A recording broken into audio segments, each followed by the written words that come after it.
Day, Oluo.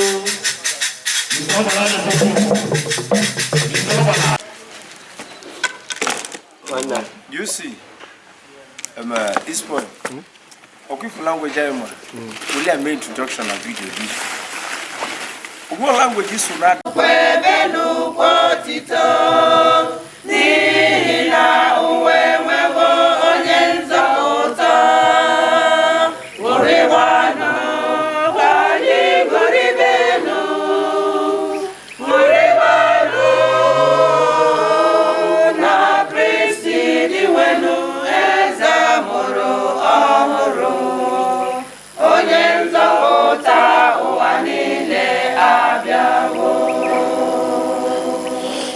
Fana na wa na ifunanya nke Chukwu na mmekọrịta nke Mmụọ Nsọ dị ụlọ niile.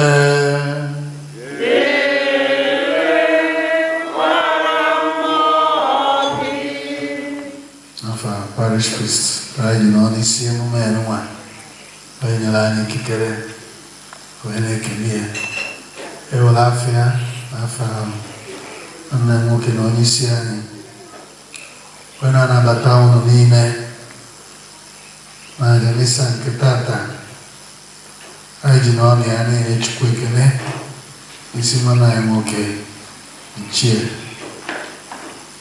Ikechukwu Oyorike onye nke ga-akpọgote ọkwa dị elu dị ugwu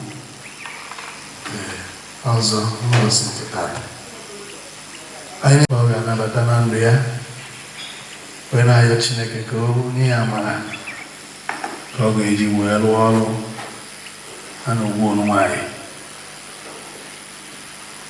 ka o nwee ike si na mkpọgote enuma wee na-aga n'iru gawanye n'iru inye aka ịkwalite udo agamniru na mmepe obodo na-adazi nnukwu ka ekpere anyị n'afọ Jizọs Kraịst anyị. Anyị ka na-aga n'iru ekele nye Chukwu ekele maka arọ ọfụ ka anyị nọ n'ime arọ nwa ka ọ karịchaa arọ ndị ọzọ nwa n'aha Jizọs. Ka anyị gbakwunyezi mba ndị ọzọ na-abakasị anyị n'ofu n'ofu.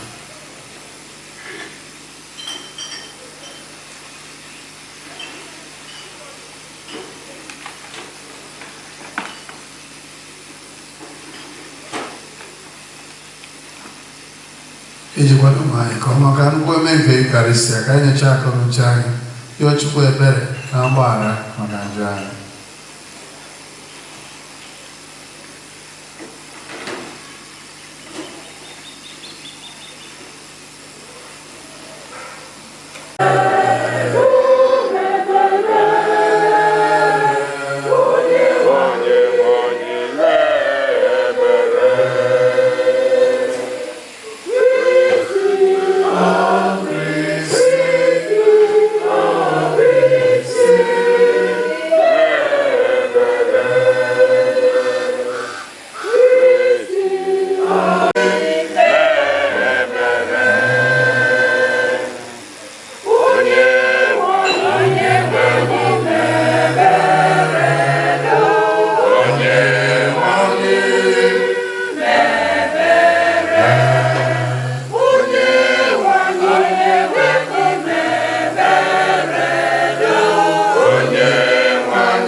Onye okwu ya dị ebighị ebi. Onye okwu dị ebiri ya na-edo iwe n'igwe gaa ebube.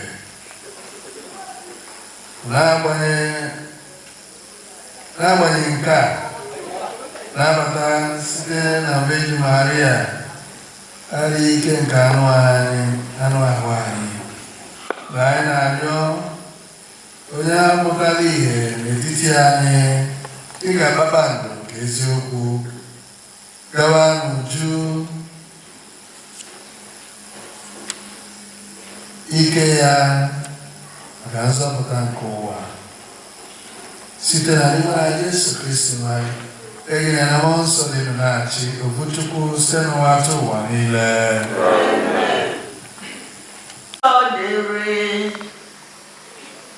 Anyị na-anata n'aka ya ihe ọbụla anyị na-arọ n'ihi na anyị na-edebe iwu ya na-emekwa ihe na-amasị ya. Nke a bụ iwu ya, na anyị ga-ekwenye n'aha nke nwa ya bụ Jesu Kristi ma hụrịta onwe anyị n'anya dịka o si nye anyị n'iwu. Ndị niile na-edebe iwu ya na-ebi n'ime ya, ya onwe ya na-ebikwa n'ime ha. N'ụzọ dị otu a, anyị na-ama n'obi n'ime anyị site na mmụọ nke o nyere anyị. Ndị m hụrụ n'anya, unu ekwenyere mmụọ niile, kama gharanụ mmụọ niile ka unu chọpụta ma ha bụ mmụọ nke Chukwu, n'ihi na ọtụtụ ndị amụma ụgha ejupụtara n'ime ụwa. Otu a ka unu ga-esi mata nke bụ mmụọ Chineke. Mmụọ ọbụla nke na-ekwupụta na Jesu Kristi bịara n'ụdị mmadụ bụ mmụọ nke Chineke. Nke anaghị ekwupụta Jesu Kristi abụghị mmụọ nke Chineke. Nke a bụ mmụọ nke onye iro Kristi, nke unu nụla na ọ bịala. Ugbu a ọ nọrọla n'ụwa. Ụmụntakịrị, unu bụ ndị nke Chineke. Unu emerikwara ha, n'ihi na onye nọ n'ihu unu karịrị onye ahụ nke nọ n'ụwa. Ha bụ ndị nke ụwa, ihe ha na-ekwu bụ ihe bụ nke ụwa. Ụwa na-ege ha ntị. Anyị bụ ndị nke Chineke. Onye ọbụla maara Chineke na-ege anyị ntị.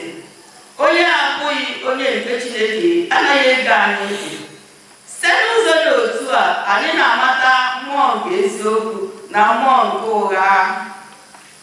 Oku nke osebụwa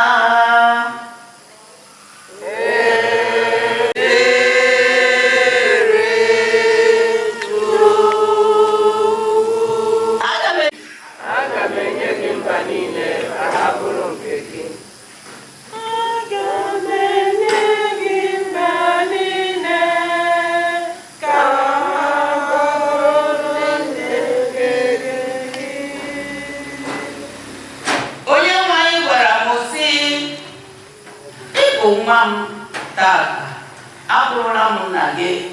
Rịọ m arịrịọ, aga m enye gị mba niile ka ha bụrụ nke gị, ka akụkụ ụwa niile bụrụ ebe ọchịchị gị.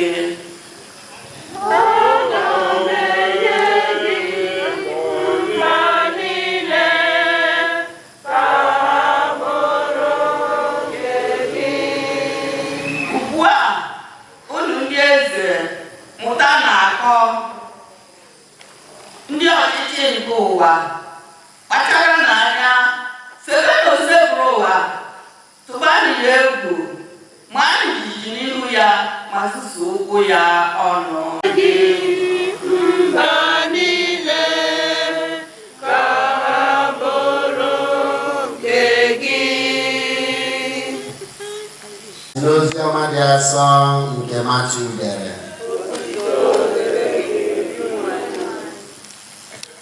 Mgbe Jesu nụrụ na-ejide na Jọn, ọ laghachiri na Galili. Ọ hapụrụ Nazaret gaa biri na Kapernaum, nke dị n'akụkụ osimiri dị n'oke ala Zebulun na Naftali. Nke a bụ iji mejupụta ihe onye amụma Aịzaya kwuru sị, ala Zebulun na ala Naftali nke dị n'akụkụ osimiri n'ofe nke Jọdan, Galili nke ndị mba ọzọ. Ndị bi n'ọchịchịrị ahụla oke ihe achakwasala ndị bi na ndagwurugwu nke ọnwụ. Site n'oge ahụ, Jesu malitekwara ikwusa ozi ọma na-asị, chegharịanụ n'ihi na alaeze eluigwe adịla nso. Jesu na-agagharị na Galili niile na-akụzi ihe n'ụlọ nzukọ ha, na-ekwusakwa ozi ọma nke alaeze Chineke. Ọ gwọkwara ndị mmadụ ọrịa na nrịanrịa ha dị iche iche. Ude Jesu gbasara n'ala Judia niile, nke na ndị mmadụ na-akpọkọtara ya ndị niile ahụ na-adịghị ike, ndị ọrịa na ndị ahụ mgbu dị iche iche. Ha kpọkọtakwara ndị ajọ mmụọ ji, ndị akwụkwọ na-adọ, na ndị akụkụ ahụ ha kpọkwara akpọnwụ. Jesu gwọrọ ha niile. Oke igwe mmadụ siri na Galili, Decapolis, Jerusalem, Judea na ofe Jọdan sobe Jesu. Ozi ọma nke osebere ụwa.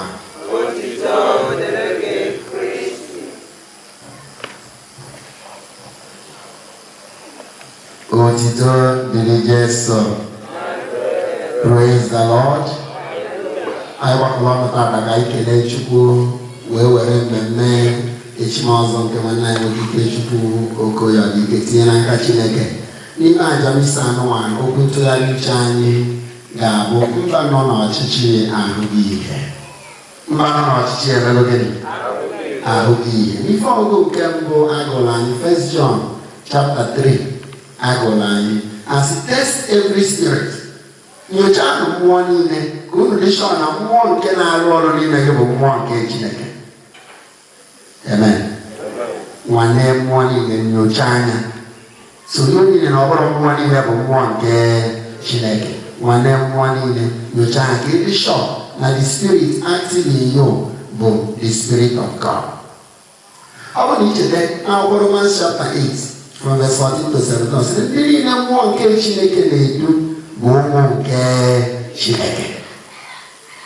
Ọ bụ na ịgụọ akwụkwọ 1 John chapter 3 1 to 3 ọ sị na ihe anyị ga-abụ n'ọdịnihu anyị amabeghị, mana ife anyị nwa as at this moment na anyị bụ ụmụ nke Chukwu, mana anyị nwere mgbe a ga-ekpughe Chineke ka ọ dị n'onwe ya na anyị ga-adị ka ọ dị. Ọ sị ndị niile nwere udo olileanya na etu a ga na-ebi ndụ etu Kristi si megịnị wee dị. So ndị bụ ụmụ nke Chukwu nwere a guiding principle ibi ndụ etu Chineke si bie, etu Jesu si bie, which means na mmụọ nke Jesu ga-abịa ife na-edufa.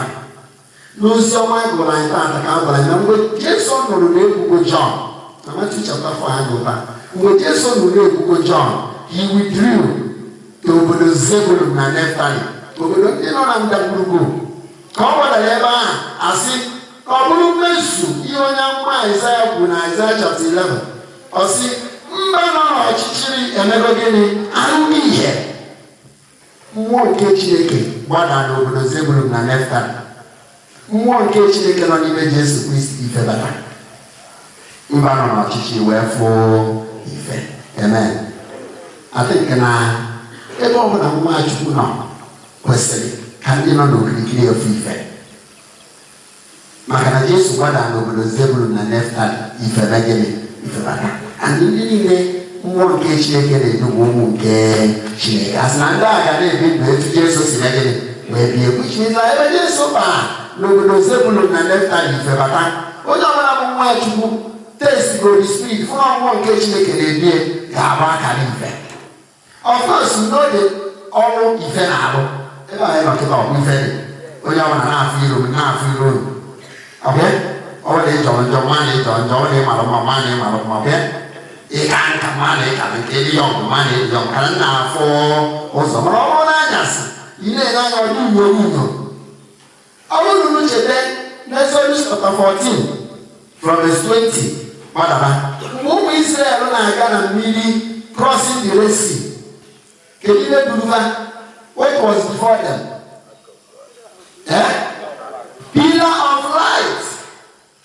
Ide ọkụ, pillar of light not even to protect them. And a pillar of cloud on us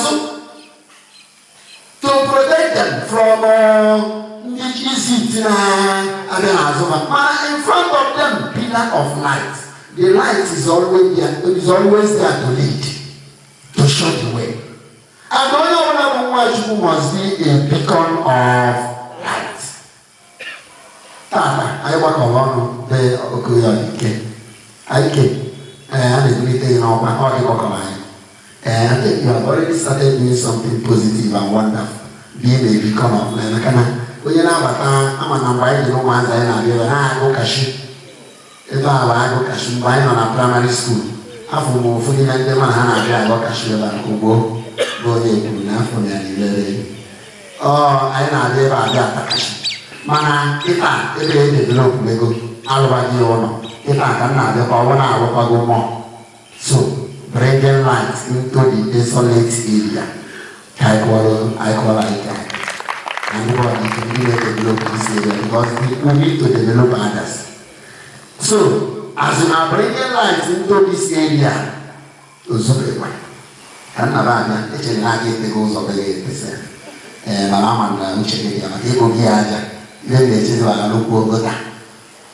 Or Salok, I call it, I can't go. So, if I have a Gaba, now you must continue. And then, if they to the environment that you have put a wonderful building, there's a full another territory. As you are developing the area, building roads, building lights, and all that, remember the human person. The light of your life must shine on the human person. Very important. Mommy, including you will go working on law. So, the village, as long as thank you. You must be a beacon of light among people.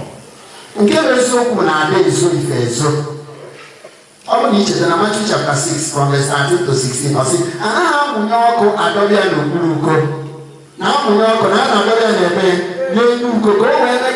always show the light. You must touch the life of the environment and you must touch the life of the people. As a matter of fact, you must be a beacon. So, all the area before now,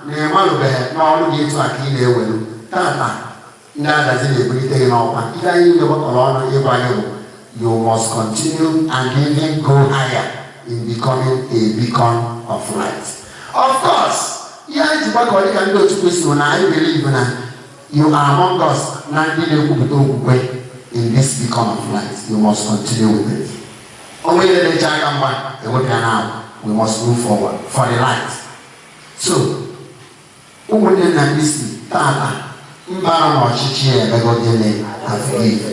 must be that light. We must be that light wherever we are.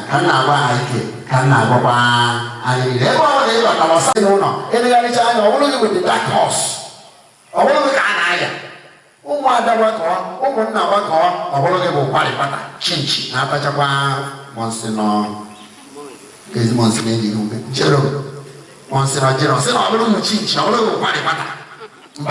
Don't be the chinchi, don't be the water. Be a beacon of light. Abata, Negariana, Isuruna Dine with Tife, Neba Waneno, Onya, Ka, Usiomata na Wai, Kayo Chile Konyaka, Kaina si Ike, Nawunie, Hajisike, na developing this area, touching human lives, Kaina Babu Wani, Kanibula Kalife, Ade Zoife, Eba Waneno, La Kalife. Show the light.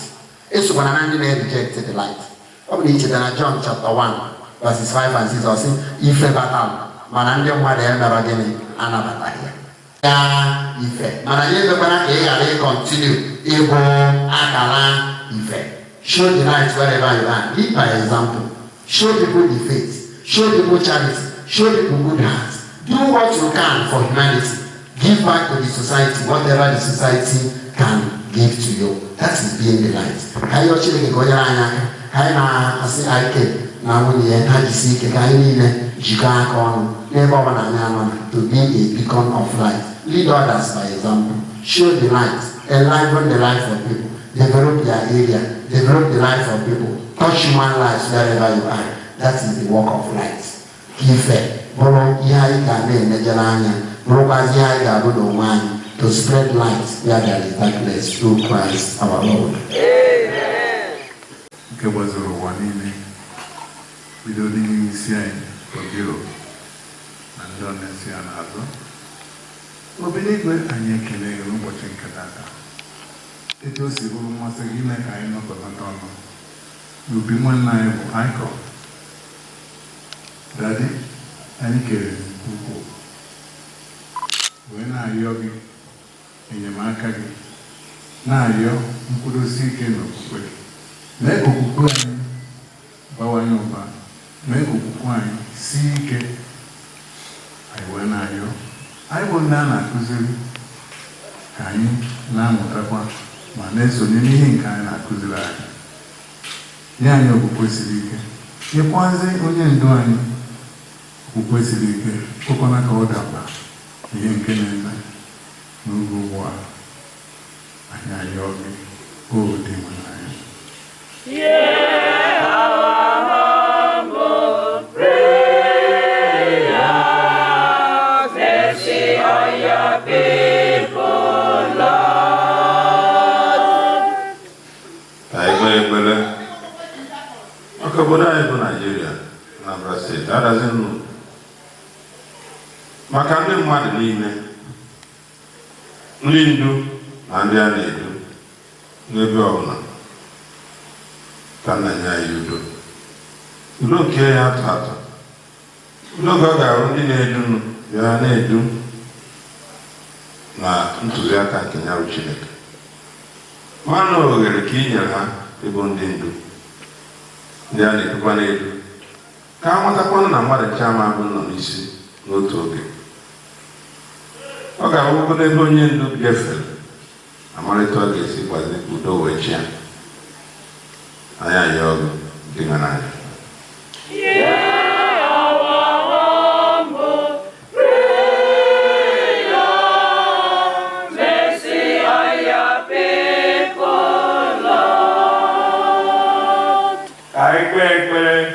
Maka ụmụnne anyị ndị arụ adịrọ, ndị nọ n'ụlọ ahịa, ndị nọ n'ụlọ ọgwụ, ka Chineke onye okike na-arọ nke 2026 a ka o merefu ebere ka ọya spasi n'ọya nke a wee pụta anyị ayọ gị nwe n'anyị.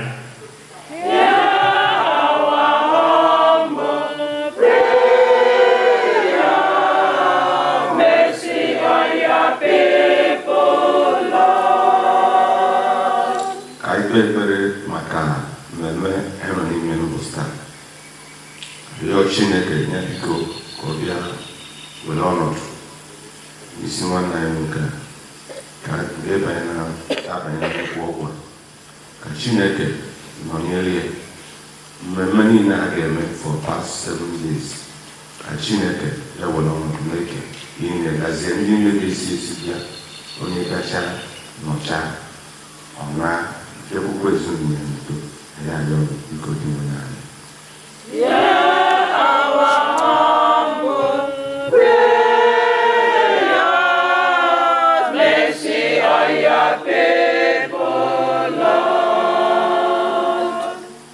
Ekpelezi maka ụmụnna anyị ndị anyị na ha nọ n'arọ gara aga ma rute n'oge ugbu a abụrụ ndị ewego ọrụ. Ọkachasịkwa n'ezinụlọ nke ọdịike na nna Aike onye ọ kara ịrụ na ọ bụ na ọ nọ usoro na-enwe agbe n'ụbọchị tata na ndị niile chiri echichi na adazi ndị ọ bụ omenala ha mere mgbe ha nọ gafee ka anyị na-emekwa oge ugbu a ka Chineke nye ha ọnọdụ dị mma onwe ebe ha na-emefere mere na ha erubeghị ka ọ gbaghara ha. Anya ya ọgụ dị nwe n'anya.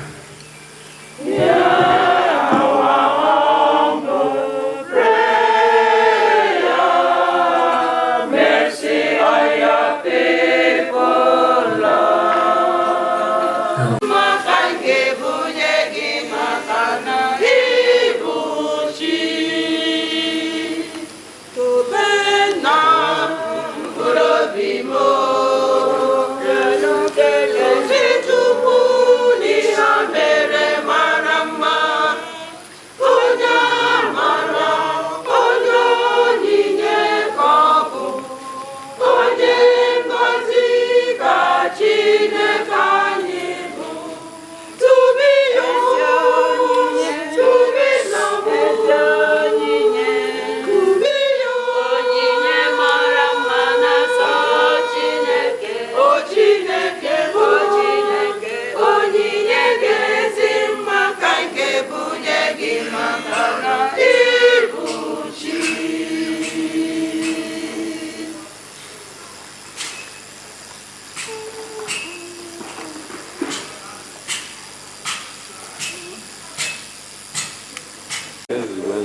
Taraja Nuyani Sekowa.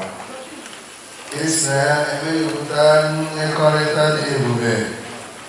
Asegi Iyemi Anga.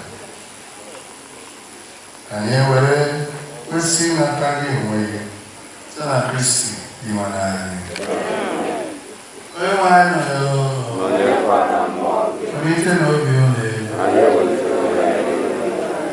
Bione chukwani. Obuzire bweze lori anaanza bukani. Age kenoge ine na ebe ine. Dima nuo na riso chineke ike ine. Pamele watowa. Sina Kristi dimana. Dina igosipụta ihe omume nke nzọpụta n'ime Kristi dịka ihe nke mba niile mgbe o gosiri onwe ya na ọdịghị anyị nwere ike ịnwụ anwụ iji rụzite ọrụ nke anụ ahụ ya naanị anyị dị ọhụrụ n'ihi nke a na-eso n'ịnwụma na ndị isi ọma ha na okpu eze ike ọchịchị igwe ndị agha niile nke n'igwe na-ekwukwa otuto gị Ebi asị nsọ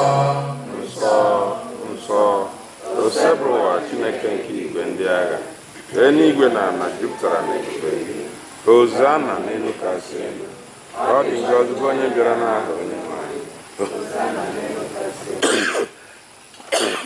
ise dịrịwanụ isi nke arụ nsọ ala ya were anyị na-arụ ihe onye ndị a nsọ si n'ịkwasịra mmụọ gị ka a wee ghọrọ anyị arụ n'ọbara ka onye nwe anyị Yesu Kristi. Onye mgbe o kwetere gị onye nyere afọ ọgwụ were achịcha ọ na-enye ekele na nwaanyị anyịkwaghị ụmụazụ ya na-asị ọranụ nke a ihe ya ụnụ niile nke a bụ arụnụ ka a ga-eru nye maka unu.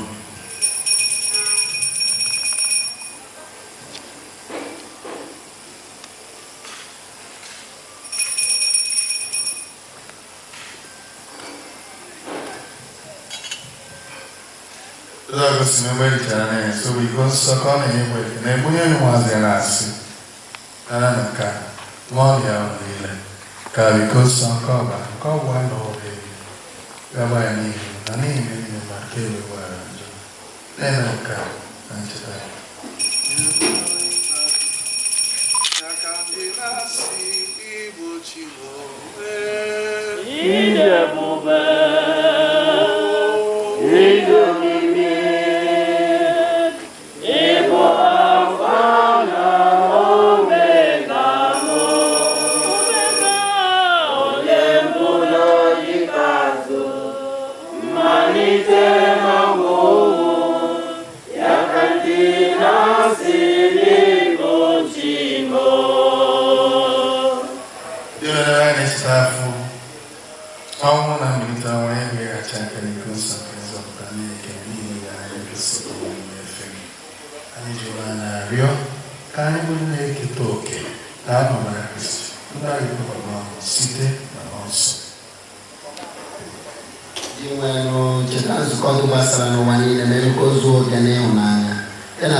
Bishop and Collinus and the church in there.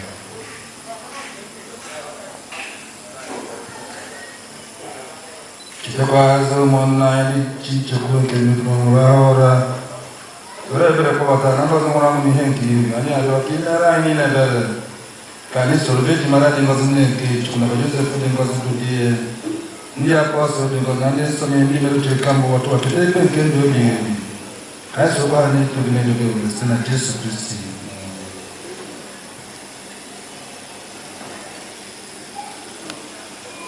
Sita ya Kristo na nisewa na kwa nime ani kono tikemonso kanso kuno tsuni nesi adrege chubuda jikini neseno watu wanile amen ebenga yuna nyanda lone yikuzinge chineke wezo akai wono kamuli be na nene otuto duma ọchịchị ya emenu uche gị n'ụwa dịka esi ame ya n'eluigwe nye anyị tata mee ka ụbọchị anyị gbara na anyị mefu anyị dịka isibo anyị mefu anyị ekwena ka anyị kwena toka na usiku wanadio ni whatever you do not get. Ili yake wewe kazo tai na njoo na mwanzo mwanzo kulisona toa ganda ya chikenzo tai Yesu Kristo. Ni chiche ike no titobu kegi ebi. Kama Yesu Kristo na apostolo kana hapo mjumbe kama. Kuna njani kama mkwe mkono. Ego, ele como ele curte a escritura e ele nasce, ele. Longo Senhor, eu venile Para na mão. Ele tá nem bom, né? Ele nem cuida.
Chineke pụrụ ihe niile dị ebe ikere mmiri ka ọ bụrụ na-eweta ndụ na ịdị ọcha iji mmiri awụcha mkpụrụ obi ndị mmadụ wetara ha onye nke ndụ ebe ebe. Anyị na-arịọ gị ka ị gọzie mmiri n'ụwa, bịa were gbaa anyị ume n'ụbọchị tata anyị na-echeta mbilite n'ọnwụ nke nwa gị. Mee ka Kraịst gị gosi ọmụrụ ọhụrụ n'ime anyị dịka ọnụmara mmiri nke ndụ tara mmiri dị ma zọpụta anyị na nsogbu niile ka aka nke mkpụrụ obi, ka anyị were obi chekwara obi tụsịnata nzọpụta gị. Nna anyị yọrọ nke a site na Kristi onye nwe anyị.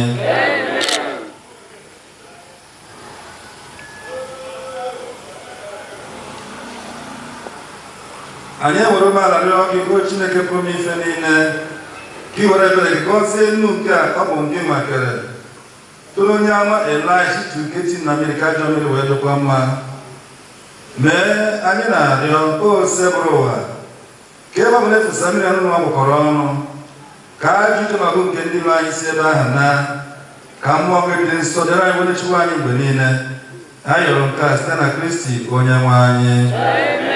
Ka akwụkwọ nke mmiri nọkọtara anyị ike nke Chineke n'afa Nna na Nwa na Mmụọ Nsọ.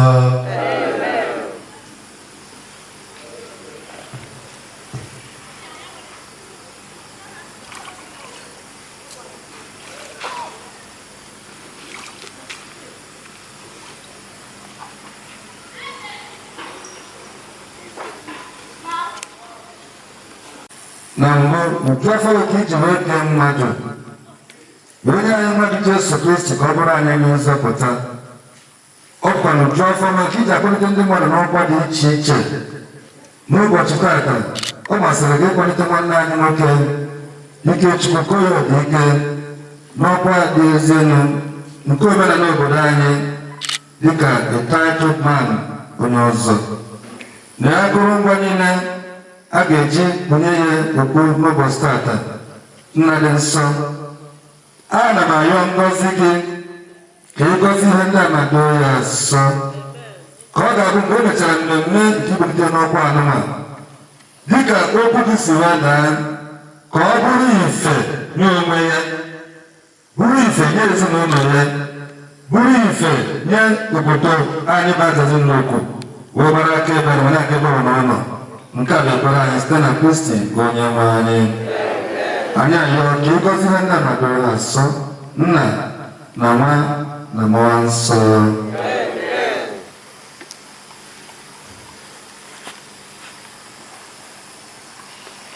Ka anyị na-enye gị ka na ọ gị bụ mmalite ife niile bụrụ njedebe ife niile. Ọ gị na-enye mmadụ ebe obibi nke ndụ n'ụwa a, ebe mmadụ ga-anọ wee zere mmiri nke ndụ wee kwado maka ibinyere gị n'ala eze n'igwe. Anyị na-ekene gị ọ bụrụ na kọmpandị anụnwa niile ụlọ dị iche iche dịgasị chekwazi ma nke anụnwa rụrụ ọfụ n'ebe anụnwa.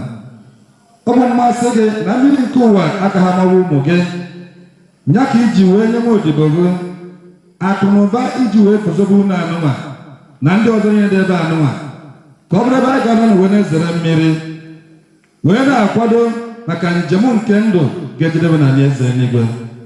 Nna dị nsọ, anyị ayọọ gị ka ido ụlọ anụnwa nsọ wee gọzie ya. Mgbe anyị na-ebi n'ụlọ a na-alahụ n'ebe a na-apụ na-abata n'ime ụlọ anụnwa, ka anyị na-enweta mmụọ ime uche gị ma na ebe anụnwa na ọ dị temporal, na ebe nwa ebe obi gị n'eziokwu bụ na alaeze n'igwe.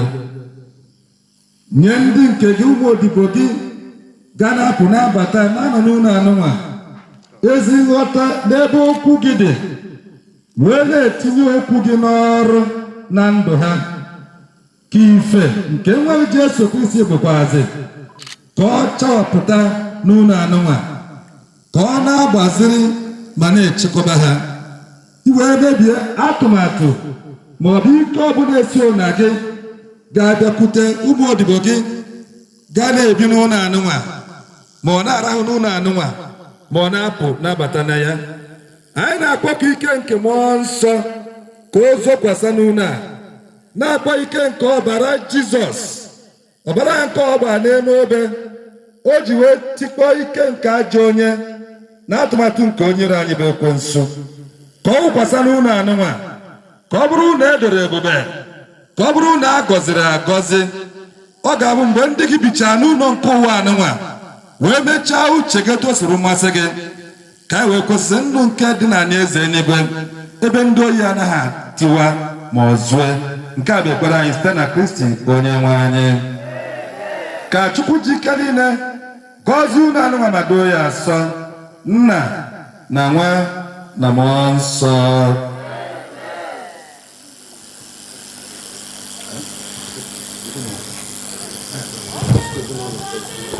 Hello? Fine.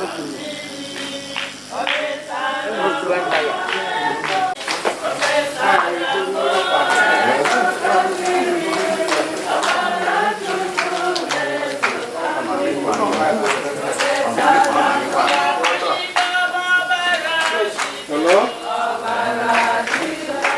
Hello, I have a check here because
Oh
Otito dịrị Jesu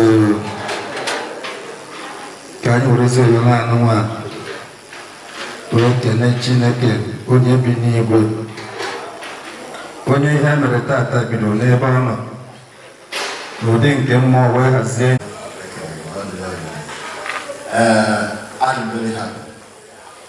I Chineke na-adị ndụ. Chineke mere ka ụdị ede etu anyị. Asụ m unu nọ. Ọwa ya si ike ebi ekele m unu. Si Solomon Zoro ekele m unu ụmụnne m. Nnọọ n'ihi nne. Ọ Chineke ka anyị na-ekele. Ọ bụrụ na ike nke mmadụ. Ụlọ ọrụ ahụ ka ma ụzọ pụta. Ama m taa ya na eji etete ụlọ ọnụ otete. Sokwu nọ n'ebe anyị ụmụ nwoke. Asị na Chineke mere unu nọ n'ebe ahụ n'ịkwara unu. Na-ewesighị oge unu. Asị m ihe ọma na-eme na be ka ome na be onye ọbụla. Jizọs Kraịst were ka Chineke wepụ nke ọjọọ were nke ọma wee dozie anyị karịa ka anyị nọ. Otu dị Jesu. Unu enweghị iwe. Adam elect. Eze ana mgbaji aka. Ekele gị. Odu emeritus. Odu ekele m unu. Ndị nze na ọzọ niile. Eze ana n'olu. Eze ana okpukpere nke dị n'ime ụkwụ. Eze ana nke Chukwu kwuru ya eme. Eze ana obibibo. Biko wee tinye azụ m. Azụ ka Chineke mere anyị niile anyị na ya na-awụlọ njọ. Jizọs Kraịst were anyị. Ị na-ekwu n'ukwu nwanne m ga-anụ. Dim asụrụ ihe mere dim ọ na-alụ nwanne nke mmadụ. Mana mụ ụfọdụ ọ na-achado anya. Biko onye mere agba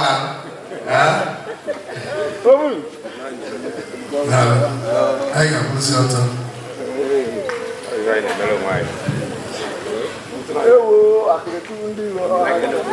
Masazi ya mmadụ ọzọ na-ebido kpamisi ike n'ebezi ya. Onye nwanyị nọ n'elu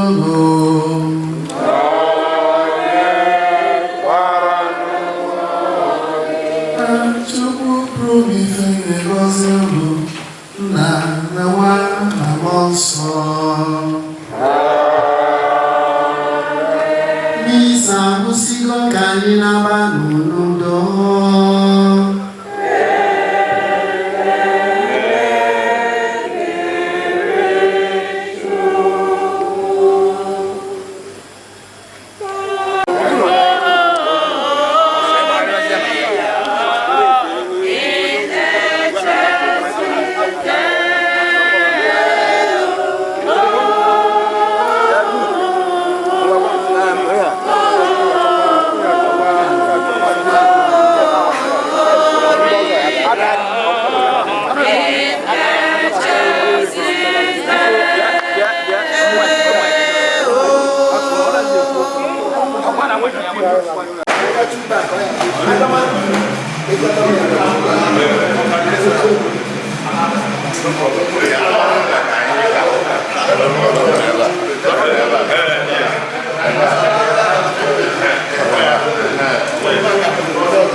Ochieno. Ochigozo. Ochizugo.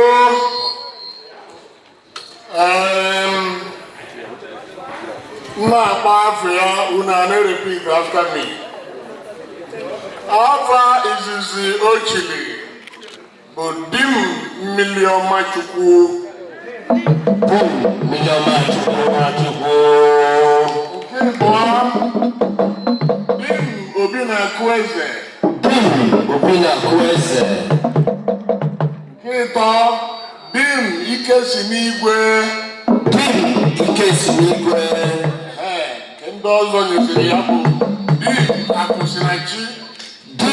Akusinachi. Ochieno kwụọ n'aka. Anyị chọrọ ịnụ olu ụmụada. Ụmụada ga-agbazi anyị ka esi wee jee ije a. Maka na ọ bụrụ n'oge gboo, anyị ma na a na-ele mmadụ were eji ọzọ. Mana oyibo abatagonu. So ụmụada ga-agbazi anyị ka esi wee jee ije a. Putalo kono kwa ebu ka imali lebuko. Chideke rọrọ rube. Rube lechi osta. Rube lọdike ani wane be. Ọrọ rube. Nàbẹ́ni osta rube lọdike. Ọ̀sán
Ochieno.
Hold on.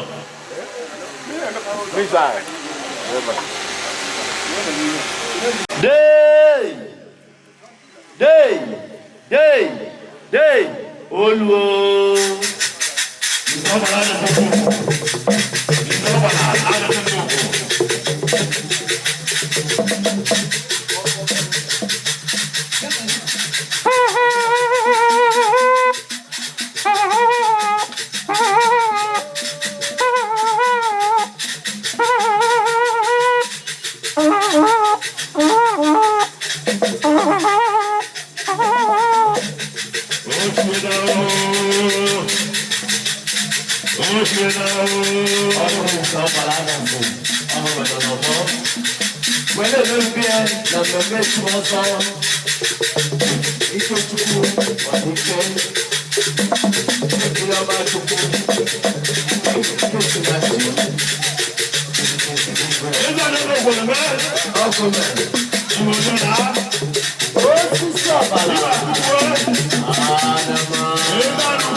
powerhouse of other people.